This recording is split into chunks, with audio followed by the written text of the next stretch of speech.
প্রিয় দর্শক, আসসালামু আলাইকুম। আপনারা সবাই কেমন আছেন? আশা করছি আপনারা সবাই ভালো আছেন। আজকে আপনাদের মাঝে আরও একটি নতুন ভিডিও নিয়ে হাজির হয়েছি। আপনারা দেখতে পাচ্ছেন আমরা কিভাবে বাসার ছাদে টবের মধ্যে বেগুন চাষ করি। আজকে আপনাদেরকে দেখাবো। আমরা এই দেখেন পুরাতন একটি বালতি সংগ্রহ করেছি। তারপর সেই বালতির ভিতরে মাটি এবং শুকনো পচা গোবর সার এবং মাটি মিশিয়ে দেওয়ার পরে আমরা বালতির একটু জায়গা দেখেন একটু খালি রেখেছি যাতে একটু পানি দিতে পারি।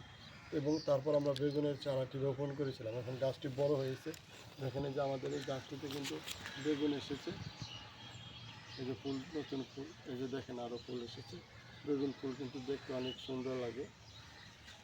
এই যে দেখেন বেগুন ধরেছে, আবার ফুল ফুটেছে। তো এই যে ভালো করে আপনারা দেখুন কত সুন্দর। এই বেগুনগুলো কিন্তু বড় হলে আমরা খেতে পারব। তো এইভাবে বেগুন চাষ করলে কিন্তু খুব অল্প জায়গায় কম খরচে এবং সারা বছরই বেগুন চাষ করা যায়, যেই নিয়মে আমরা বেগুন চাষ করি। তো আমাদের এই বেগুন চাষের পদ্ধতিটি যদি আপনাদের ভালো লেগে থাকে তাহলে আপনারা আমাদের কমেন্টস করে জানাবেন। আর এই যে বেগুন চাষ, এটা কিন্তু চাইলে আপনারাও চাষ করতে পারবেন। বেগুন কিন্তু আমাদের প্রায় প্রতিদিনই লাগে।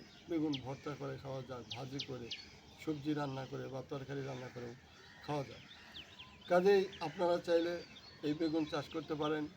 আর যদি আপনাদের কাছে আজকের এই ভিডিওটি ভালো লেগে থাকে তাহলে এই ভিডিওটি একটি লাইক দিয়ে চ্যানেলটি সাবস্ক্রাইব করে দিবেন। আর বেগুন গাছের কিন্তু তেমন কোনো পরিচর্যা করতে হয় না, খুব অল্প সময়ে কম পরিচর্যায় বেগুন চাষ করা যায়। সবাই ভালো থাকবেন। আবারও দেখা হবে নতুন কোনো ভিডিও নিয়ে। সবাইকে ধন্যবাদ। আসসালামু আলাইকুম।